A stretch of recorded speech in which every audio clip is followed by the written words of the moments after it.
नमस्कार साथियों, स्वागत है आप सभी का ब्राइट एग्रो क्लासेस के डिजिटल प्लेटफॉर्म पर। साथियों, आज अपन बात करने वाले राजस्थान पशुधन सहायक भर्ती के बारे में।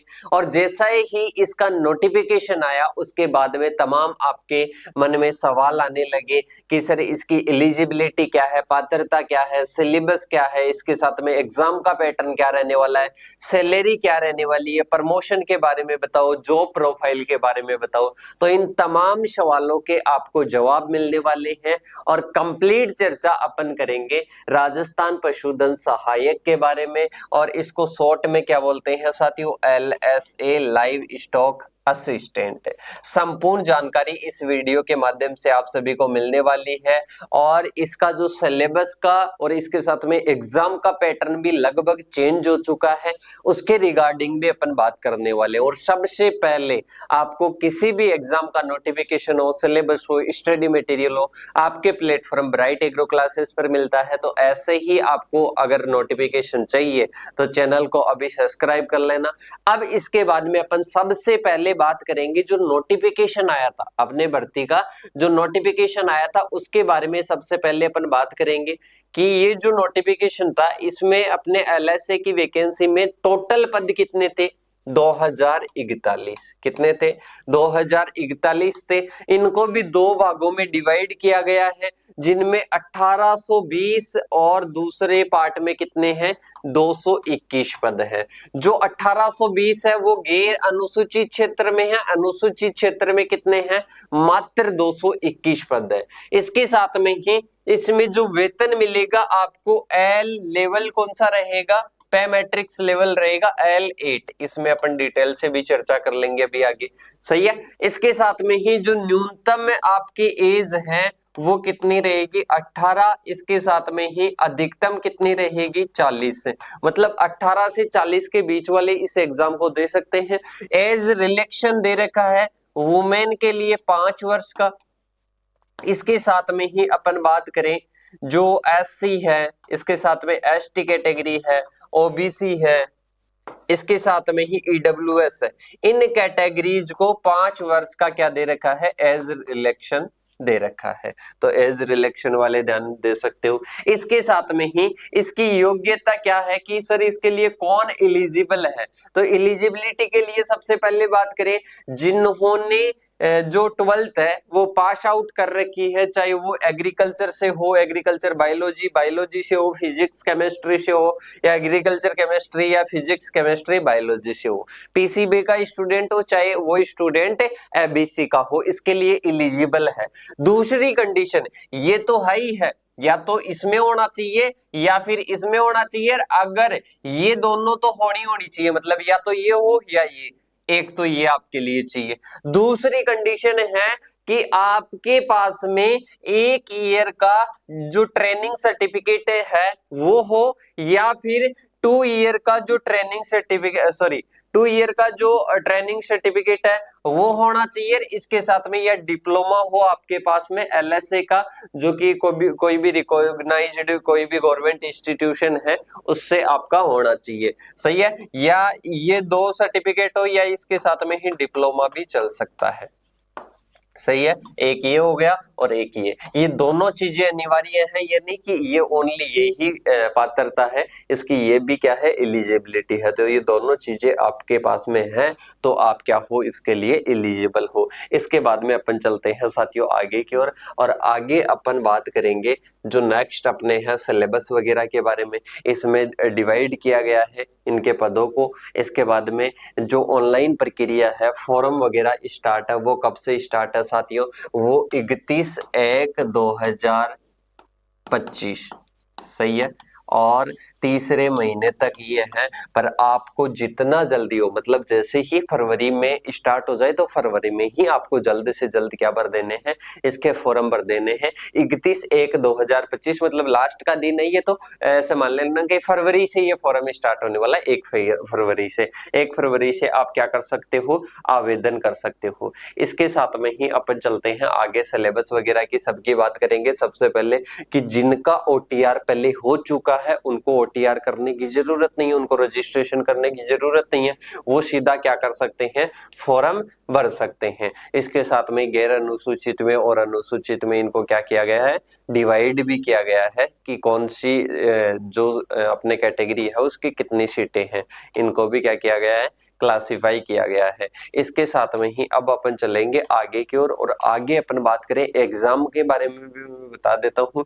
तो इसकी 6 महीने में, मतलब ऐसे मान लो कि 13/6/2026 सही, इसमें इसकी एग्जाम लगने वाली है।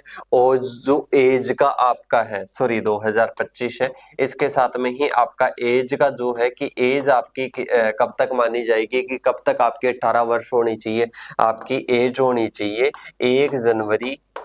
1 तारीख 2026 तक आपकी कितनी एज होनी चाहिए, आपकी एज होनी चाहिए 18 वर्ष, तभी आप इसके लिए क्या हो, एलिजिबल हो। इसके साथ में ही अपन चलते हैं आगे की ओर, और आगे अपन देखेंगे इसके सिलेबस के बारे में। इसके अलावा अपनी जो पात्रता वगैरह के बारे में बात कर ली, इसके साथ में वेतन के बारे में मैं बता देता हूँ। वैसे 26,000 से लेकर 85,000 तक होती है, कितनी रहती है, 26,000 से 85,000 तक इसका वेतन रहता है। ये लास्ट तक रहता है, ये शुरू में रहता है। और जो आपके प्रोबेशन पीरियड में जो सैलरी रहेगी वो काट पीट के आपकी ऐसे मान लो कि 16 से 17,000 आपकी क्या रहेगी, सैलरी रहेगी। और इसके साथ में जो सारे भत्ते वत्ते जोड़ के आपकी 35 के लगभग सैलरी रहेगी। वैसे 2 साल के बाद में कितनी रहती है, 26 रहती है, इसमें भत्ते अलग से ऐड होते हैं, सही है। इसके साथ में प्रमोशन के साथ साथ में आपकी क्या बढ़ती जाती है, सैलरी बढ़ती जाती है। इसके बाद में देखिएगा आगे की ओर बात करते हैं एज रिलेक्शन के बारे में। वो सारी चीजें मैंने बता दी कि 1 जनवरी 2026 तक आपकी क्या होनी चाहिए, वो एज है वो 18 वर्ष होनी चाहिए। इसके अलावा आयु छूट जो है वो बता रखी है यहाँ पर कि किस किस में है, जो पहले ही मैं बता चुका हूँ। इसके साथ में ही अब अपन बात करते हैं आगे की ओर। आगे बात करेंगे जो सिलेबस वगैरह है, परीक्षा का आयोजन भी इसमें बता रखा है कि परीक्षा का आयोजन कब होगा, 13/6/2025, जो कि मैं बता चुका हूँ कि CBT टेस्ट के अकॉर्डिंग भी हो सकती है, कंप्यूटर बेस्ड भी हो सकती है, ऑफलाइन भी हो सकती है। और लगभग ये अनुमानित क्या है, अनुमानित डेट है। इसके साथ में ही अपन चलते हैं आगे की ओर। आगे अपन बात करते हैं इसके सिलेबस की कि सिलेबस में क्या चेंजेज हुआ है। अब पिछले बार की अपन बात करें तो टोटल 120 क्वेश्चन थे पैटर्न में, और अब की बार इसमें कर दिए हैं कितने, 150 क्वेश्चन। देखिएगा इसमें 50 क्वेश्चन तो टोटल किसके रहेंगे, इसमें ऐसे मान लो कि जो राजस्थान जीके वगैरह है, इसके साथ में ही अपन बात करें, या इसको आप कॉमनली रूप से कह सकते हो जनरल अवेयरनेस के हैं। इसके साथ में 50 क्वेश्चन उसके हो गए, और 100 question veterinary science. Veterinary science का वही सिलेबस है जो पहले था। वेटरनरी साइंस में टोटल कितनी सब्जेक्ट थी, 10 सब्जेक्ट, वही अब है। और इसमें क्या जोड़ दिया गया है, इसमें राजस्थान का इतिहास, कला, संस्कृति, साहित्य, परंपरा, विरासत, राजस्थान का भूगोल, और इसके साथ में ही पॉलिटिक अवस्था, इसके साथ में ही आपके आ जाएगी जो इकोनॉमी है वो आ जाएगी, एवरीडे साइंस आ जाएगी, कंप्यूटर का नॉलेज आ जाएगा, और करंट इवेंट्स आ जाएगी, सही है। तो ये आपके क्या है, जो जनरल अवेयरनेस का जो पार्ट है, या इसको जीके का पार्ट जो बोलते हैं, वो वाला पार्ट